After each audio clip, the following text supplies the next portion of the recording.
ini dan sebagainya, ya. Jika begini, jika begitu, bentar begini dan begitu. Kan ya, tak isyarat, ya. Kita mungkin pernah mendengarkan, bacakan seperti ini, ya. Orang-orang menganggap bahwa ini adalah bentuk untuk mengikat supaya laki-laki bertanggung jawab, ya, tidak meninggalkan istrinya lebih dari 2 tahun, ya, tidak melalaikan istrinya lebih dari 6 bulan dan seterusnya. Ya? Kalau itu terjadi maka dia harus, maka istrinya menggugat cerai, maka sempurna itu dengan dia membayar iwad Rp10.000. Laki-laki dihargai Rp10.000, ya. Ya, katanya ini kan supaya laki-laki punya tanggung jawab. Tidak ya, karena ini tidak ada tentuan dalam Islam. Saling salah seperti ini tidak ada tentuan dalam Islam. Ya. Dan yang aneh, sungguh aneh, bahwa taklid ini kadang bahkan di sebagian tempat dijadikan sebagai syarat. Ya. Dulu kami pernah 5 tahun di Jogja, pernah diundang acara akad nikah di sebuah tempat di Jawa Tengah. Ya. Saya waktu itu mencoba melobi Pak Imam pejabat nikahnya untuk mengatakan, Pak, kalau kita ingin simple pelaksanaan ini, kita minta simple saja, Pak. Ya, karena yang diinginkan adalah berkah dari acara ini. Berkahnya bukan hari ini, Pak, saja yang kita harapkan, tapi sepanjang kehidupan pernikahan ini, Pak. Jadi kita khawatir jika ada perkara yang diselipkan, tidak diridhai Allah Subhanahu wa Ta'ala, jangan-jangan Allah tidak ridhai mereka, Pak, pernikahan. Bukan hari ini, tapi besok-besoknya pun tidak diridhai, jangan-jangan, Pak. Kita minta berkah. Jadi tarik ini, Pak, tolong tidak usah dibacakan.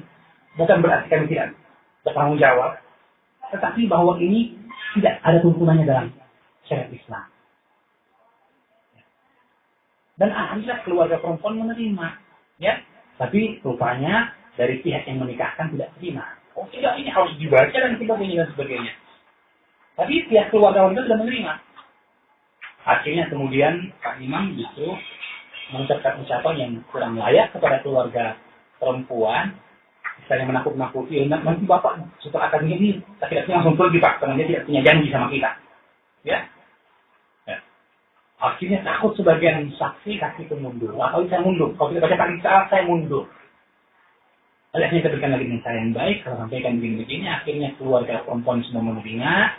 Mereka mengatakan kalau begitu, karena bapak kami ini tidak mau menjadi saksi, saya cari saksi yang lain. Jadilah saksi kemudian, dan akad nikah terjadi tanpa pembacaan tahlil talak. Ya. Kata orang ini kan masalah sepele, kok kenapa terlalu ketat seperti itu, kenapa kok tidak boleh dan sebagainya. Karena sebenarnya kita ingin jaga keberkahan dalam akad nikah itu. Kita ingin sempurna dan sederhana. Sederhana tapi sempurna. Dan yang akan saya sampaikan ini, bahwa ternyata sudah ada fatwa dari majelis ulama.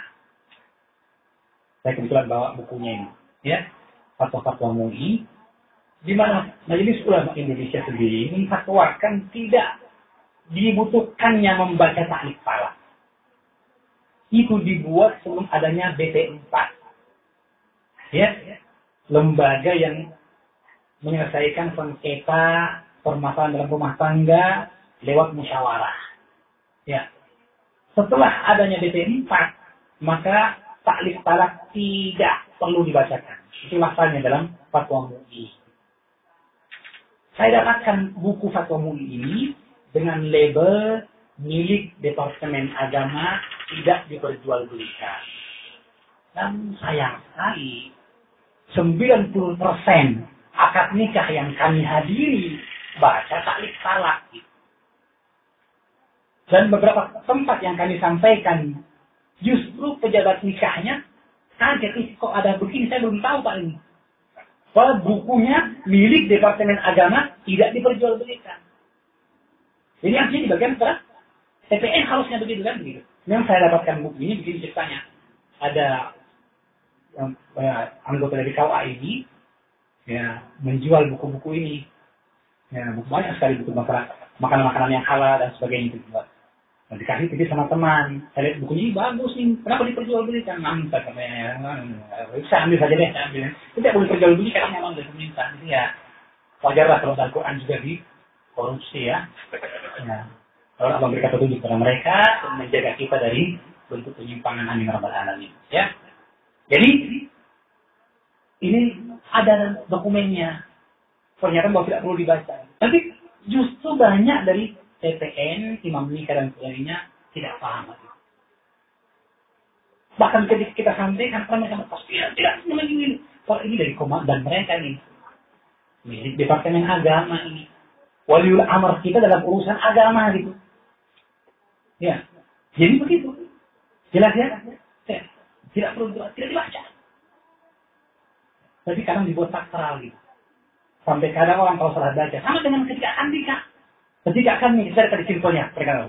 Saya nikahkan kamu dengan apa yang kamu dari Al-Quran. Sebagian dalam pelaksanaan proses nikah diulang sampai 3 kali. Ya. Ini memang batasnya cuma 3 kali saja kan. Ya. Sehingga pernah saya hadiri juga akad nikah di sebuah gunung yang besar. Dinikahkan sama laki-laki ini. Karena laki-laki masih bujang, belum punya pengalaman sebelumnya. Ya. Ketika menyampaikan saya terima nikahnya agak bergetar gitu.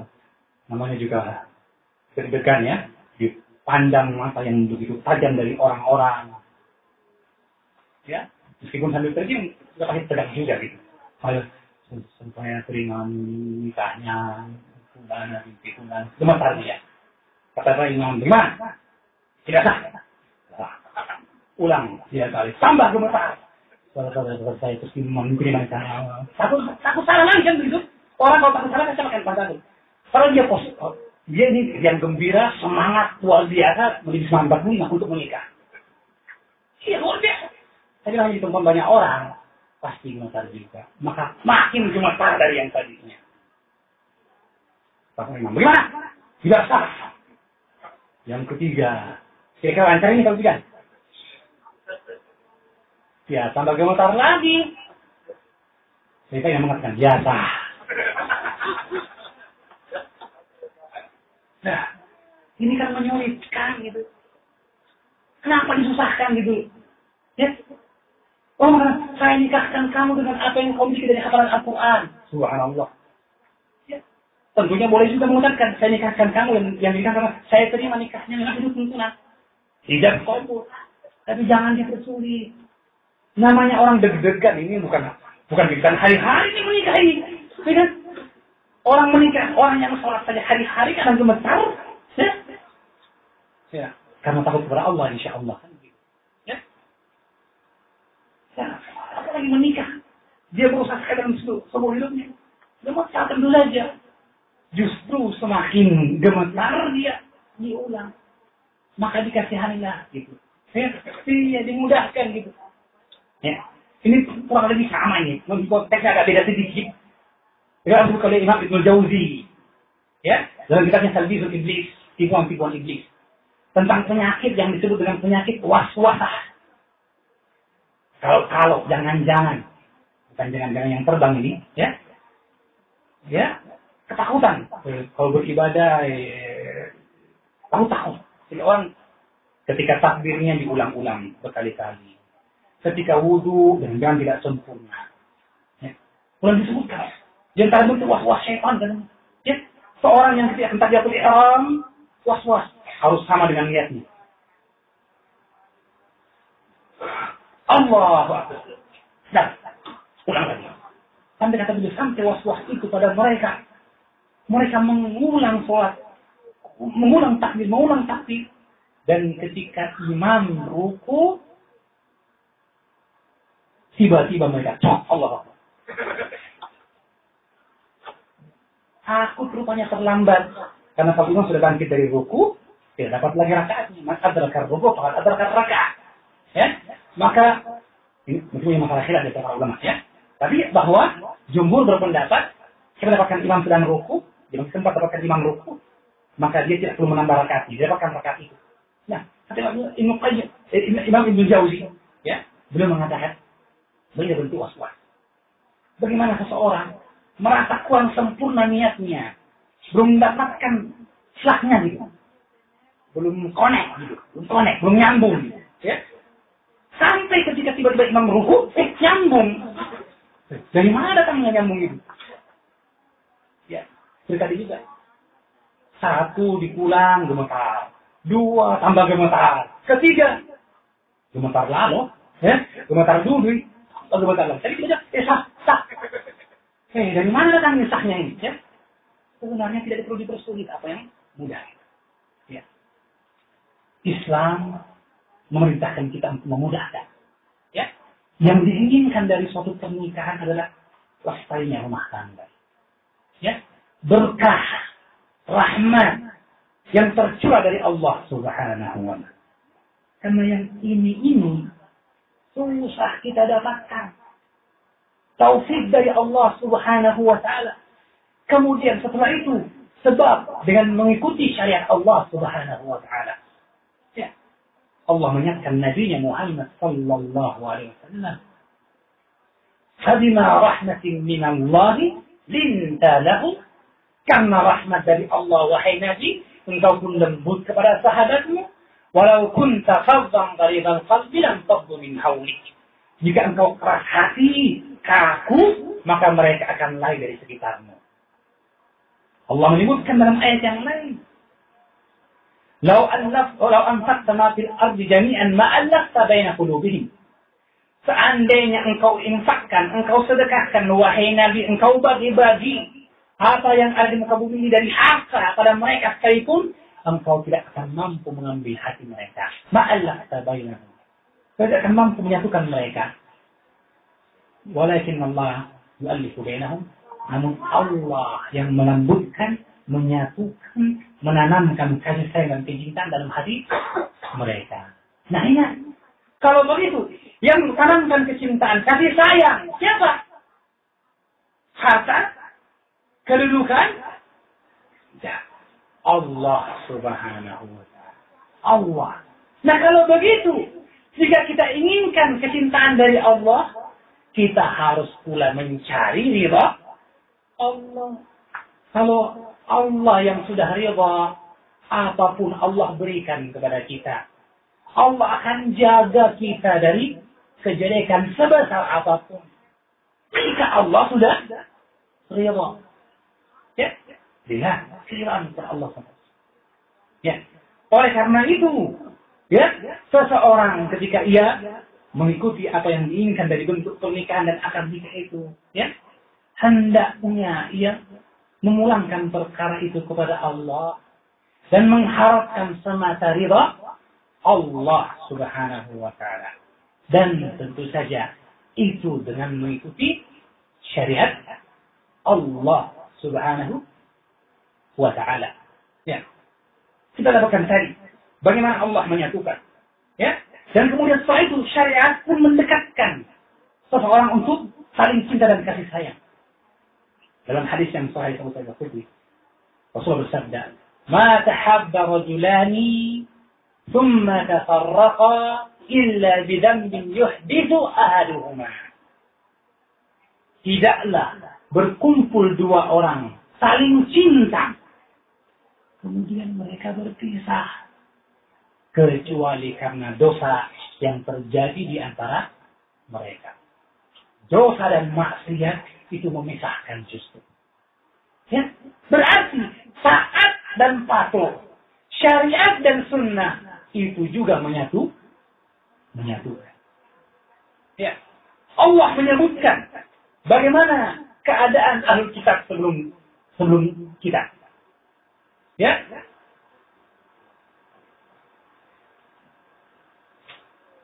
Kemudian dari ahli kitab dan dari golongan orang-orang ahli kitab, akhadna mitsaqahum. Kami telah mengambil perjanjian dari mereka. Ini kata Allah tentang orang Yahudi dan Nasrani. Kami telah ambil perjanjian dari mereka. Fanasu hazzan mimma dzukiru bihi. Maka mereka lupa sebahagian dari apa yang diingatkan kepada mereka. Fa'aghrayna bainahumul adawah wal baghdha. Bahkan kami liputi mereka di antara mereka dengan permusuhan dan kebencian. Na'udzubillah. Ahlul kitab diberikan kitabullah. Dan kitabullah menyatukan Taurat dan Injil. Tapi karena mereka melupakan sebahagian hazzan itu sedikit kecil dari apa yang diingatkan, maka Allah timpakan adab berupa kebencian dan permusuhan di antara mereka. Berarti kedurhakaan, bermaksiat, meninggalkan syariat itu justru sebab adanya perpecahan, perselisihan, permusuhan, kebencian dan keretakan dalam rumah tangga kita jangan-jangan. Ya, kalau begitu sekali lagi dengan syariat kita mulia, dengan syariat kita mendapatkan kecintaan dan kasih sayang, dan dengan syariat pula serta sunnah Nabi Sallallahu Alaihi Wasallam mudah-mudahan akan dapatkan keberkahan dalam kehidupan rumah tangga kita dan rumah tangga orang-orang yang akan menikah sesudah kita, ya, dan demikian pula keberkahan dalam rumah tangga setiap kaum muslimin, ya, dan menjadilah kemudian rumah tangga mereka mawaddah, sakinah, tenang dan tentram, dilandasi oleh mawaddah warahmah, cinta dan kasih sayang, dan diridhai oleh Allah Subhanahu wa Ta'ala di awal langkah sampai di akhir langkah itu. Amin ya rabbal alamin. Ya, saya kira mungkin ini yang bisa kami sampaikan. Ya, sedikit ada bentuk pernikahan dan contoh dari akad nikah di zaman Rasulullah dan para sahabatnya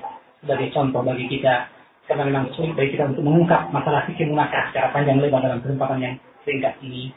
Tapi mudah-mudahan tadi yang disebutkan sedikit ini membangun semangat kita untuk mempelajari yang banyak. Dan sedikit ini kita bersemangat untuk mengamalkannya. Semoga Allah kuatkan kita untuk beramal dengan kebaikan yang lebih banyak lagi. Dan sedikit ini kita harapkan berkah. Karena sedikit berkahnya banyak. Insya Allah.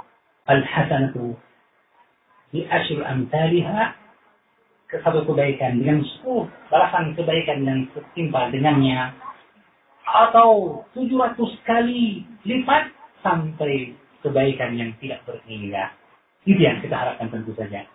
Tentu saja apa yang kami sampaikan tidak lepas dari kekurangan, karena yang sempurna adalah Allah Subhanahu wa Ta'ala. Al-Asamahullah. Karena itu saya menutup ceramah kami ini dengan apa yang disebut dengannya majlis ilmu dan nasihat oleh sahabat yang mulia Abdullah bin Mas'ud. Beliau menutup majlisnya dengan ucapan, "Ma kana sawaban min Allah, wa ma kana khata'an faminni wa min asy-syaitan, wallahu wa rasuluhu bari'an." Apa yang benar maka itu dari Allah Subhanahu wa Ta'ala. Apa yang salah maka itu dari saya dan dari syaitan. Allah dan Rasulnya berlepas diri. Mudah-mudahan Allah memberikan keberkahan dalam majlis kita ini, keberkahan sampai kita pulang ke rumah kita, keberkahan dalam setiap kehidupan kita. Amin ya rabbal alamin. Subhanakallah wa bihamdik, asyhadu an la ilaha illa anta astaghfiruka wa atubu ilaik. Wa sallallahu ala nabiyyina Muhammadin wa ala alihi wa sahbihi wa sallam.